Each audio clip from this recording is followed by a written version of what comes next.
I have one item from Cartier, one item from Cleef Arpels. One is brand new, one is pre-loved. But I'll be on it always.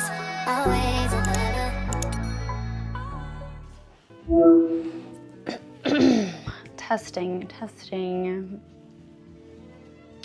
Hello and welcome back to my channel. I am that girl that loves to talk anything luxury and designer jewelry. If that interests you, don't forget to press that like and subscribe button for more. Listen, I have been booked and busy, I've been gone, but nonetheless, I've still been buying things. In this video, I wanted to unbox everything that I bought in the past month. I made two large purchases. One of them is going to be Cartier. One of them was Cleef Arpels. One of them was brand new and one of them was pre-loved. So let's get into it. First, I'm gonna unbox the Cleef Arpels because I've been waiting on this one the most. In fact, it's almost been like a little treasure hunt because I want to complete a set in Cleef Arpels. So the matching bracelet, necklace, earrings. We'll talk about the ring later. I don't know if I want that in my collection, but nonetheless, I have been on the hunt to complete my collection of the, of the white pave diamond sweet Alhambra collection at Cleef Arpels. I got this sweet little baby last fall, and like I've said a million times in the video already, I've just been dying to complete it. Up until now, the only creations that I have from Cleef Arpels are this bracelet, and then I have a yellow gold necklace, the vintage Alhambra, but I did not have a white gold necklace from Cleef. So I think I kind of gave it away. Dun, dun, dun, dun. I got the matching sweet Alhambra in white gold with pave diamonds. As I mentioned, and as you can probably tell from the box, this one is pre-loved. So I actually bought this from another luxury designer jewelry YouTuber. I will link her profile. She is hilarious. I've been watching her for a while. And it's my understanding from watching literally all of her videos that this piece is like brand new, and that's how she described it when she had it for sale. However, she was moving away from white gold. She looks absolutely gorgeous in rose gold, and she loves rose gold and carnelian. So I think she was just moving away from this and moving towards those colors and metals. So I was happy to take this off her hand at a very discounted price, which is always fun. In fact, this baby retails for $3,900 USD currently, and I got it for $2,900. So I will say that that's a steal. And the price is really the only reason that I pulled the trigger. It would have been on my wish list, but I was going to tick off some less expensive items before I got to this one, but this did it for me. Back to the set conversation. So now I do have two out of the three. I have the necklace and the bracelet.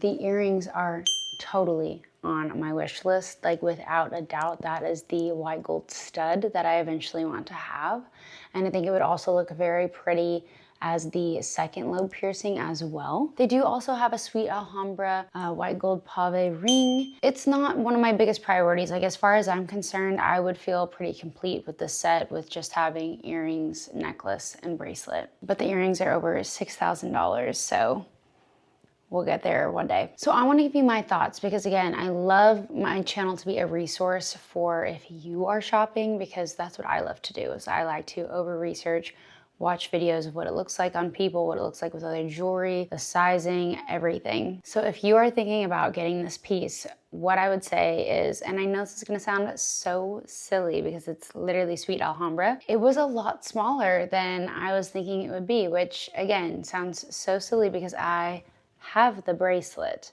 So I don't know why I was thinking it would be bigger than the bracelet, because the whole point is that it's the exact same motif as the bracelet. I'll put it on in a second, but you'll see it is very dainty. And it also is extremely thin. And again, don't know why I expected it to be any different than the bracelet, but it doesn't feel like the vintage motif. Like, my vintage guilloche motif is very thick and very expensive feeling. I remember when I unboxed that, it was heavier than I thought it was going to be. Whereas this was like, almost felt like flimsy. It's not at all, but I'm just saying in comparison to the vintage Alhambra, that's just one thing I noticed, which could be a plus or a minus, right? It's very light, but it just felt like a little flick of dust. And this is what it looks like on. Yes, she is very tiny but mighty. And I think it's like a nice little dainty, subtle, if you're looking, chain, but it's definitely not a statement.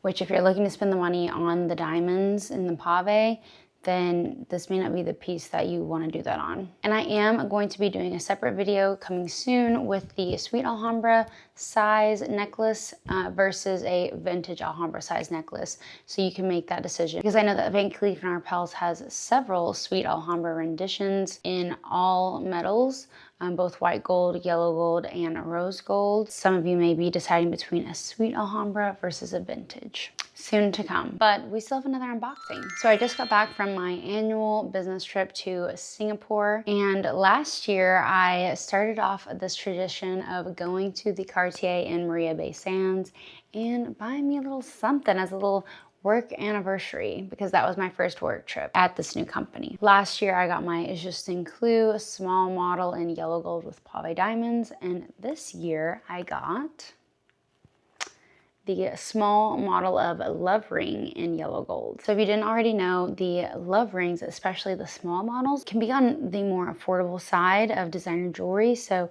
depending on what color gold you get, the yellow gold one is around 1,500 in USD, which again, is not cheap by any means.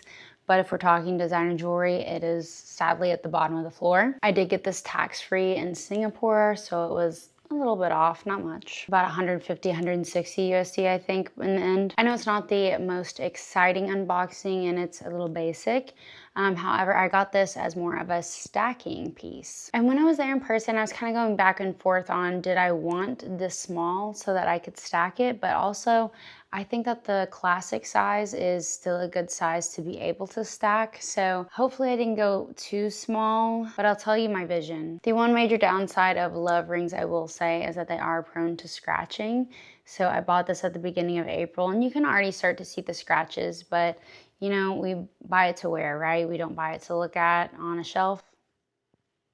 And I love this piece because it's very versatile. You can fit it on many different fingers and wear it by itself, or you can stack it, as I said, which I'll show you in just a second. And then I will also be doing another video where I am comparing the small Justin Clew ring that I have to the small love ring. That way, if you are in between those two models, hopefully I can help you out. I'm gonna show you a couple of ways to style. All right, so this is really my everyday, like simple stack. I have a couple of other pieces that I will add for special occasions, but this is my easy breezy everyday.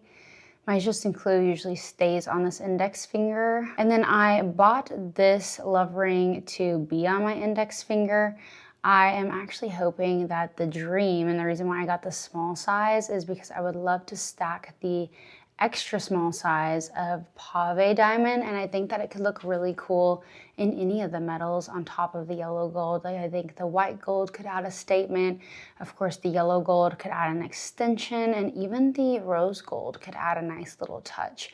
I've tried all of them on with the small, and it looks really cool. So that, I think, is what I'm going for. I think initially I was wanting to stack these and put the love ring here with this on top, which I think you 1,000,000% can.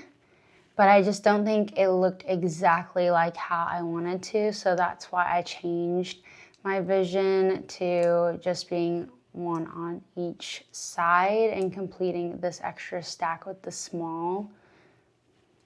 I have to have it this way, sorry. But another thing that I think is very cool that I hinted at is you can also put it on your thumb, which I think looks really cool and really chic. I saw this on Rich Curated's page. I'll link her channel. I'm really loving it because she lives in Hawaii, where I used to live. So I can see everywhere that she's shopping. I know exactly what she's talking about. But anyways, I really like that she wore that on her thumb. Hopefully I can get it off. I hate when they don't. Okay, perfect. But yeah, like you can really wear it on any finger that it'll fit. I mean, it fits right here on my ring finger as well.